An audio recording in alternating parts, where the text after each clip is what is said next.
প্রথম পাঠ আদি পুস্তক থেকে।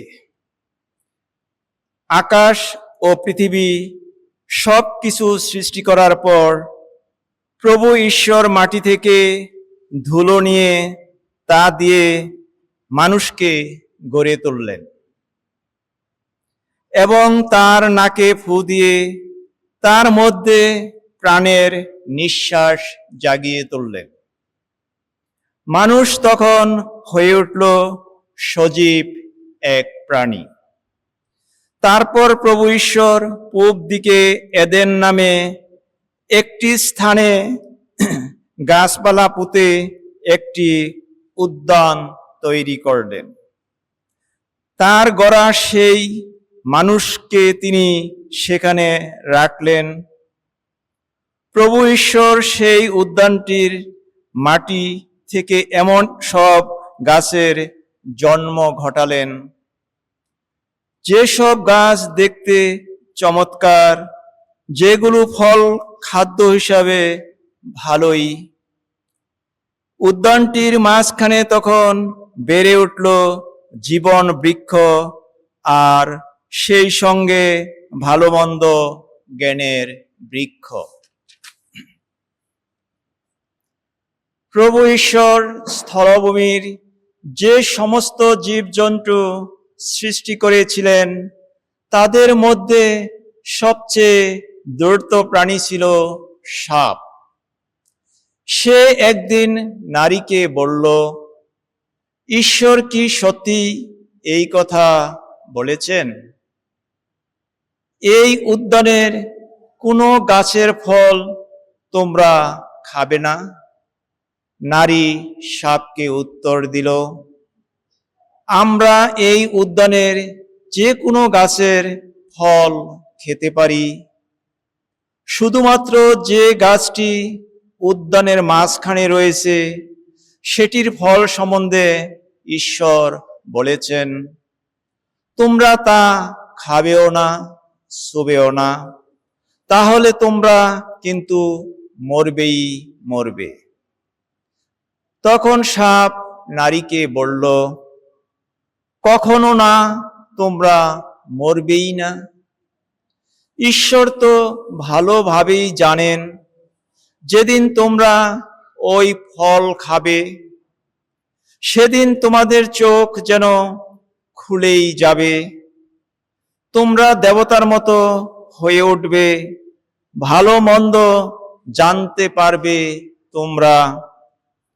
তখন নারী দেখল ওই গাছের ফল খাদ্য হিসাবে ভালোই, আর তা দেখতেও ভারী সুন্দর।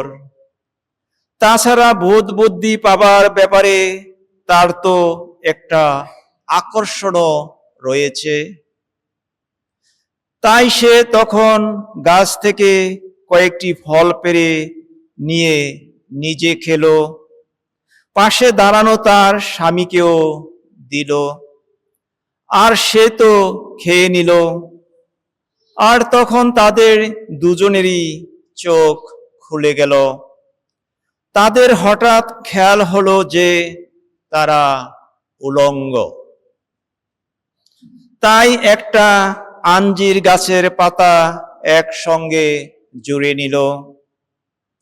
তারা কোমরের একটি আবরণ তৈরি করে নিল। এই হলো প্রভুর বাণী। সামসঙ্গীত ধুয়ো। আমরা যে পাপী, দয়া করো প্রভু, দয়া করো। আমরা যে পাপী, দয়া করো প্রভু, দয়া করো। আমার প্রতি সদয় হও ওগো ঈশ্বর, তুমি তো করুণাময়, মুছেই ফেলো আমার সকল দোষ। তোমার কৃপা তো অসীম, ওগো আমার সেই অপরাধ নিঃশেষে ধুয়েই ফেলো, মোচন করো আমার সেই পাপের কালিমা। পাপী, দয়া করো, দয়া করো। আমার দোষ, আমার ত্রুটি স্বীকার করছি আমি। আমার সেই পাপের কথা আমার স্মরণে অনুক্ষণ রয়েছে। তোমারই কাছে, ওগো, একমাত্র তোমারই কাছে পাপ করেছি আমি, তোমার চোখে যা অন্যায় তাই করেছি আমি।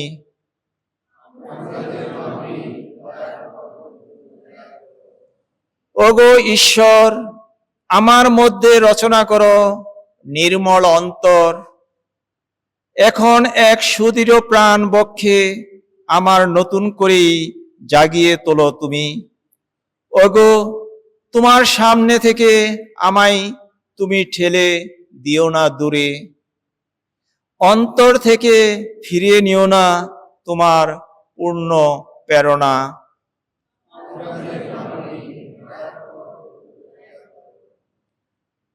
মুক্তিদানে আমাকে আবার পুলকিত করো, উদার চিত্তদানে আমাকে সুস্থির করে তোলো।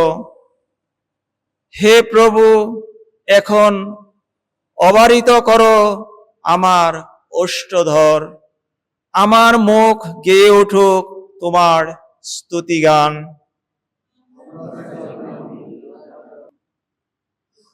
রোমিওদের কাছে প্রেরিতদূত পলের পত্র হতে পাঠ। প্রিয়জনেরা, পাপ একদিন শুধুমাত্র একজন মানুষের দোষী এই জগতের মধ্যে এসেছিল, আর পাপ তখন সঙ্গে এনেছিল মৃত্যুকে। আর এইভাবে সকল মানুষ পাপ করেছে বলে মৃত্যু সকলেরই মধ্যে সংক্রমিত হল। মোশির বিধান প্রবর্তিত হওয়ার আগেও পাপ এই জগতে বরাবর ছিল, কিন্তু কোনো বিধান না থাকলে তো পাপ গণ্যই করা হয় না। তবুও দেখছি সেই আদমের সময় থেকে মোশির সময় পর্যন্ত মৃত্যু সমানে রাজত্ব করেছিল। এমনকি যারা আদমের সেই ঐশ আদেশ লঙ্ঘনের মতো কোনো পাপ করেনি, মৃত্যু তাদের ওপরেও রাজত্ব করেছিল। আসলে আদম ছিলেন তারই পূর্বচ্ছবি, যার আসবার কথা ছিল। কিন্তু আদমের অপরাধ আর ঈশ্বরের অনুগ্রহ দান, এই দুয়ের প্রভাব একই পর্যায়ে পড়ে না, কারণ সেই একজনের অপরাধ সকল মানুষের ওপর মৃত্যুকে ডেকে এনেছিল বটে, তবে তার তুলনায় ঈশ্বরের অনুগ্রহ এবং সেই ঐশ দান, যা সেই একজন মাত্র মানুষ যীশু খ্রিস্টের অনুগ্রহেই অর্পিত, তা কিন্তু সকলের ওপর আরো অনেক বেশি করে আরো অজস্র ধারাতেই নেমে এসেছে।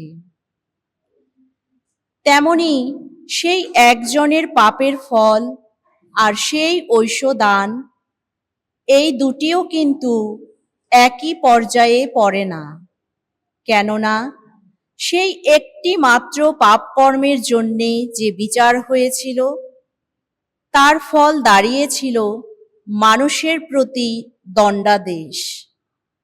কিন্তু অনেক অপরাধের পরে সেই যে ঐশ অনুগ্রহ দান, মানুষের অন্তরে তা ফিরিয়ে আনে ধার্মিকতা।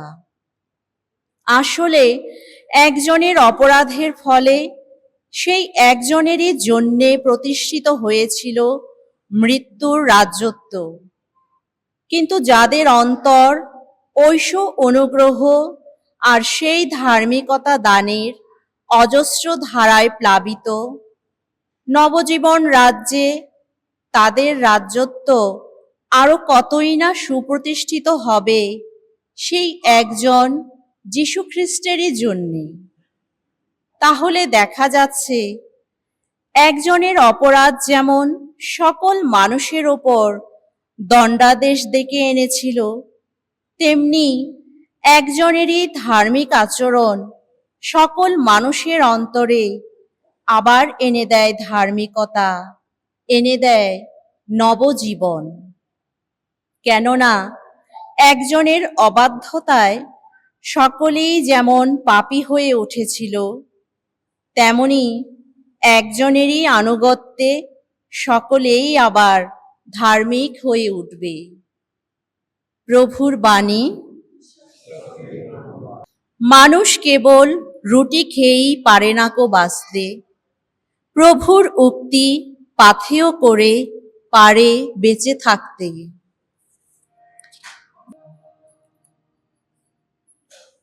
প্রভু আপনাদের সহায় থাকুন। মথি অনুসারে পবিত্র মঙ্গল সমাচার থেকে পাঠ।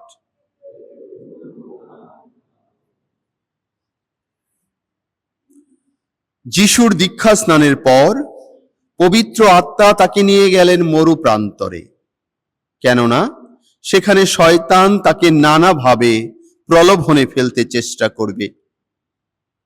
তিনি সেখানে 40 দিন 40 রাত উপোস করে কাটানোর পর ক্ষুধার্ত হয়ে পড়লেন। মানুষকে যে লোভ দেখায়, সে তখন কাছে এসে তাকে বলল, তুমি যদি ঈশ্বরের পুত্রই হও তাহলে আদেশ করো, এই পাথরগুলো রুটি হয়ে যাক।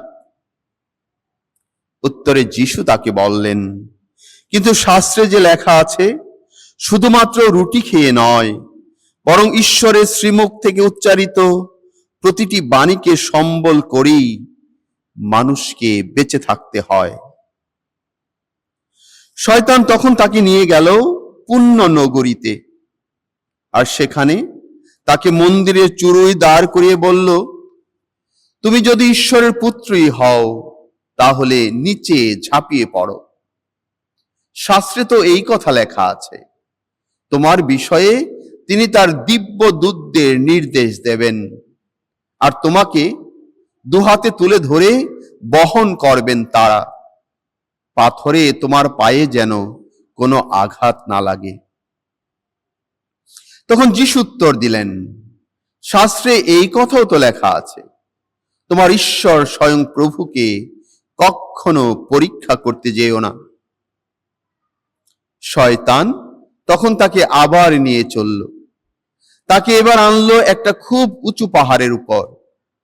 পৃথিবীর সব রাজ্য এবং সেই সব রাজ্যের ঐশ্বর্য তাকে দেখিয়ে বলল, দেখো, সবই তোমার হাতে তুলে দিচ্ছি, তুমি শুধু ভূমিষ্ঠ হয়ে আমাকে এখন পূজা করো।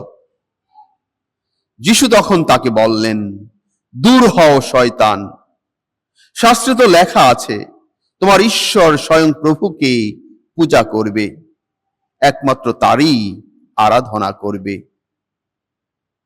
তখন শয়তান তাকে ছেড়ে চলে গেল, আর তক্ষুনি একদল স্বর্গদূত এগিয়ে এলেন, তার সেবা করতে লাগলেন।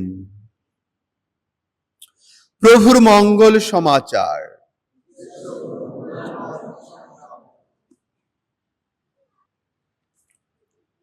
খ্রিস্টেতে শ্রদ্ধাভাজন এবং প্রিয়জনেরা, আজকের যে প্রথম পাঠ আমরা শুনলাম সেটি নেওয়া হয়েছে আদি পুস্তক থেকে, আর সেখানে আমরা সৃষ্টির কাহিনী শুনলাম, সেই সাথে শুনলাম মানুষ কিভাবে প্রথমে প্রলোভনে পড়েছিল এবং পাপে পতিত হয়েছিল। আমরা দেখি যে ঈশ্বর সুন্দর একটি বাগান সৃষ্টি করলেন, এদেন বাগান। সেখানে সবকিছু ছিল, অনেক ফলের গাছ ছিল, ফুলের গাছ ছিল, মানুষের জন্য কোনো কিছুর অভাব সেখানে ছিল না, এবং ঈশ্বর মানুষকে সেখানেই রেখেছিলেন। কিন্তু শয়তান আসলো এবং মানুষকে মিথ্যা আশ্বাস দেখালো, তাদেরকে প্রতারণা করলো এবং ধোঁকা দিল, এবং মানুষও সেই প্রলোভনে পা দিয়ে তখন পাপ করলেন। আর এই পাপ করার মধ্য দিয়ে ঈশ্বরের সঙ্গে মানুষের যে ভালোবাসার একটি সম্পর্ক ছিল, সেই সম্পর্ক তারা ছিন্ন করেছে। খ্রিস্টীতে শ্রদ্ধাভাজন এবং প্রিয়জনের, আজকে যে দ্বিতীয় পাঠ রয়েছে সেখানে আমরা সেই ধরনের কিছুটা শুনতে পাচ্ছি।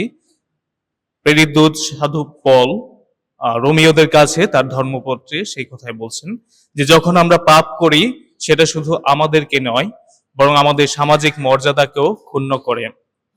অর্থাৎ আমাদের পাপ যখন আমরা করি, আমরা ঈশ্বরের সাথে যেমন আমাদের সম্পর্ক ছিন্ন হয়, সেভাবে আমাদের প্রতিবেশীর সাথে, আমাদের আত্মীয় স্বজনের সাথে এবং অন্যান্য যারা রয়েছে সকলের সাথে সে আমাদের যে সম্পর্ক রয়েছে সে সম্পর্ক ছিন্ন হয় শুধুমাত্র পাপের কারণে।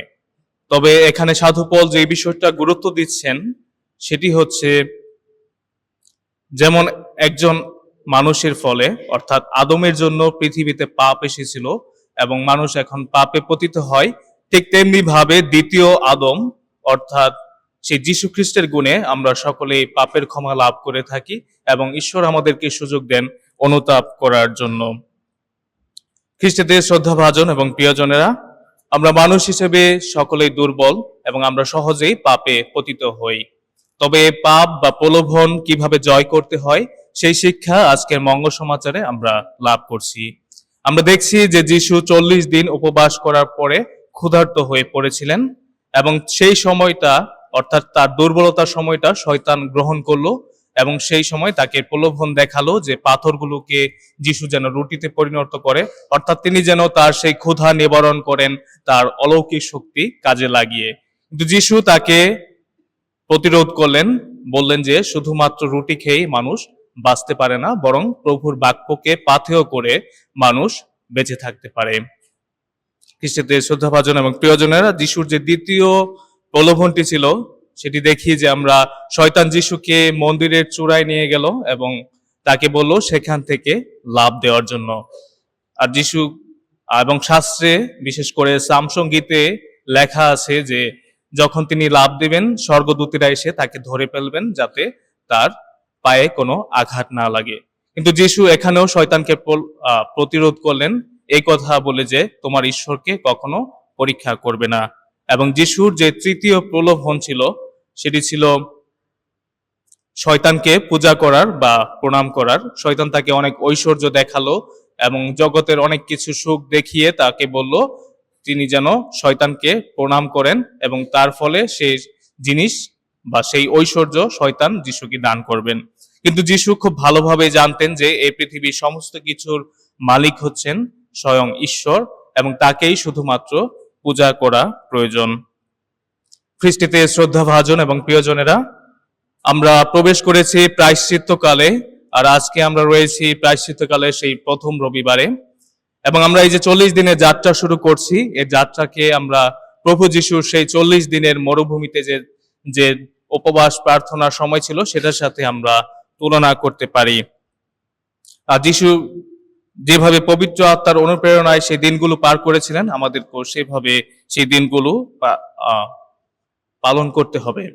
আর প্রায়শ্চিত্তকালে আমাদেরকে 3টি বিষয়ে গুরুত্ব দেওয়া হয় বা 3টি বিষয়ের উপর জোর দিয়ে মণ্ডলী আমাদেরকে জীবনের দিকে ফিরে তাকাতে বলেন। সেই 3টি বিষয় হচ্ছে উপবাস, প্রার্থনা এবং ভিক্ষাদান বা দয়াদান। আর আমরা যদি একটু ভালোভাবে লক্ষ্য করে দেখি তাহলে আজকের যে যিশুর 3টি প্রলোভন রয়েছে সেই 3টি প্রলোভনের বিপরীতে এই 3টি অস্ত্র দ্বারাই আমরা শয়তানকে পরাজিত করতে পারি। যিশুর প্রথম প্রলোভনে নেই আমরাও অনেক সময় আরাম আয়েশের দিকে ঝুঁকে পড়ি। আমরা আমাদের অলসতার জন্য অনেক সময় খ্রিস্ট জাগে অংশগ্রহণ করি না কিংবা প্রার্থনায় অংশগ্রহণ করি না।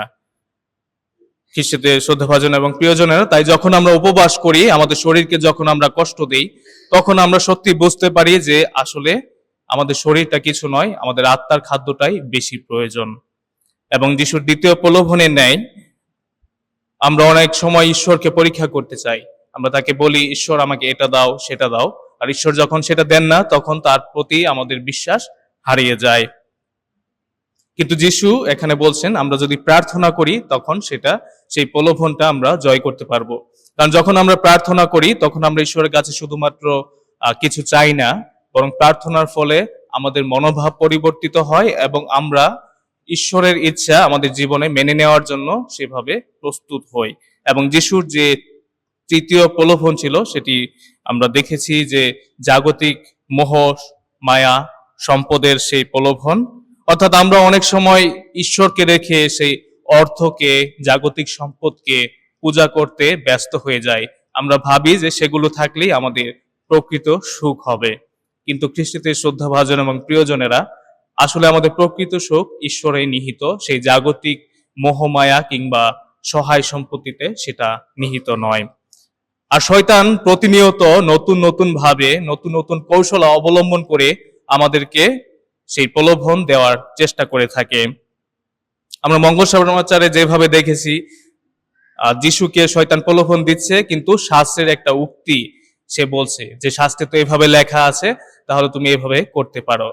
আবার আমরা দেখি সেই এদেন বাগানে যখন আদম হওয়াকে শয়তান প্রলোভন দিয়েছিল, তখন একই বিষয়, সে খুব ঘুরিয়ে পেঁচিয়ে সুন্দরভাবে তাদেরকে প্রলোভনে ফেলার চেষ্টা করেছিল। অর্থাৎ শয়তান তাদেরকে বলল যে ঈশ্বর কি তোমাদের সত্যি কোনো ফল খেতে না করেছে? তখন হবা কি বলল, না, আমাদেরকে সব ফল খেতে বলেছেন, শুধুমাত্র জ্ঞান বৃক্ষের ফল খেতে নিষেধ করেছেন। অর্থাৎ শয়তান বিভিন্ন ভাবে চেষ্টা করেন আমাদের কথা দিয়ে কিংবা ঈশ্বরের কথা দিয়ে নানা নতুন ভাবে নতুন কৌশলে আমাদেরকে প্রলোভনে ফেলার জন্য। তাই খ্রিস্টীতে শ্রদ্ধাভাজন এবং প্রিয়জনেরা, যদি আমরা শয়তানকে প্রতিরোধ করতে চাই, আমাদেরকে অবশ্যই বাণী পাঠ করতে হবে, বাইবেল পাঠ করতে হবে। আর যখন আমরা বাইবেল পাঠ করতে পারবো, যিশুর মতো আমরা শয়তানের উক্তির বিপক্ষে আরো একটি বাইবেলের উক্তি দিয়ে তাকে প্রতিরোধ করতে সক্ষম হব। প্রলোভন সম্পর্কে একটি ছোট গল্প আছে, সেটি বলে আমি শেষ করতে চাই। আমেরিকাতে একজন ব্যক্তি ছিলেন, তার নাম ছিল মাইকেল। আর সে খুবই স্বাস্থ্যবান ছিল, মোটাসোটা। সে অনেকদিন ভাবছিল যে সে ডায়েট করবে, অর্থাৎ তার স্বাস্থ্য কমানো প্রয়োজন, এবং ডাক্তাররাও তাকে সেভাবে পরামর্শ দিয়েছিল স্বাস্থ্য কমানোর জন্য। তাহলে সে অনেক চেষ্টা করছিল কিভাবে করা যায়, সেই খাবার ত্যাগ করা যায়, কিন্তু সে পারছিল না। অবশেষে একদিন সে শপথ গ্রহণ করলো যে সে আজকে থেকে যত রকম ফাস্ট ফুড আছে বা বাইরের খাবার আছে সেগুলো আর খাবে না, সে ডায়েট কন্ট্রোল করবে। এভাবে সংকল্প নেওয়ার পরে তাহলে সে যে রাস্তা দিয়ে অফিসে যেত, সেই অফিসের পথে অনেক খাবারের দোকান ছিল সুন্দর সুন্দর। তাহলে সে চিন্তা করলো যে আমি যেহেতু এই খাবারের দোকানের সামনে দিয়ে গেলে আমাকে প্রলোভনে পড়তে হয়, তাহলে আমি এই পথ দিয়ে যাব না, ঘুরে আমি অন্য পথ দিয়ে অফিসে যাতায়াত করব। তাহলে এভাবে চলছিল এবং তার অফিসের সকলেই জানতে পারলো যে সে ডায়েট করছে, এবং তারাও তাকে যথেষ্ট উৎসাহ অনুপ্রেরণা দিল সেভাবে এগিয়ে যাওয়ার জন্য। কিন্তু হঠাৎ করে দেখা গেল কিছুদিন পরে, এভাবে চলার পরে একদিন সকালবেলা সে অফিসে হাজির হলো এবং তার হাতে সুন্দর একটা চকলেট কেক, খুব বড়।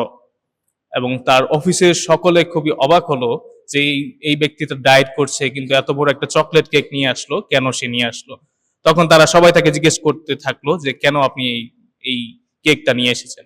তখন সে বলল যে আমি ভুলবশত আমার যেই রাস্তা দিয়ে অফিসে আসার কথা, সেই রাস্তা দিয়ে, পুরাতন রাস্তা দিয়ে আসছিলাম, এবং আমি দেখতে পেলাম যে খুব সুন্দর সুন্দর কেক সেখানে সাজানো রয়েছে দোকানের মধ্যে। এবং আমি ঈশ্বরকে বললাম, ঈশ্বর তুমি যদি সত্যি চাও আমি একটা কেক খাই, তাহলে পার্কিং প্লটে আমার জন্য একটি জায়গা তুমি রেখে দাও। কিন্তু তারপরে কি হলো, সেই বলল যে আমি 10 দিনের মাথায় আজকে একটা পার্কিং প্লটে জায়গা পেলাম এবং সেখান থেকে একটা কেক কিনে নিয়ে আসলাম খাবো বলে। খ্রিস্টীতে শ্রদ্ধাভাজন এবং প্রিয়জনেরা, আমরা অনেক সময় প্রলোভনের চারপাশ দিয়ে ঘোরাঘুরি করি, অনেকবার সেখানে যাই, ফিরে ফিরে যাই এবং ঈশ্বরকে বলার চেষ্টা করি যে ঈশ্বর তুমি যদি চাও তাহলে আমি এই কাজটা করতে পারি বা আমি এভাবে চলতে পারি। কিন্তু আমরা কখনো চিন্তা করি না যে আমরা আসলে সেভাবে নিজেদের ইচ্ছাটাকেই বাস্তবায়ন করার চেষ্টা করছি। সেই লোকটির মতো, সে 10 দিন সেই রাস্তা দিয়ে এসেছে, একদিন সে খালি জায়গা পেতেই পারে। যদি সে 10 দিন না যেত সে রাস্তা দিয়ে, তাহলে সে কেকের সামনে সেই পার্কিং প্লটের জায়গাটাও পেত না, তাকে সেই পাপে প্রলোভনেও পড়তে হতো না, সে কেকটাও খেতে হতো না। তাই খ্রিস্টীদের শ্রদ্ধাভাজন এবং প্রিয়জনেরা, আজকে আসুন আমরা সচেতন হই, আমরা যেন কোনোভাবেই শয়তানের প্রলোভনে পা না দিই।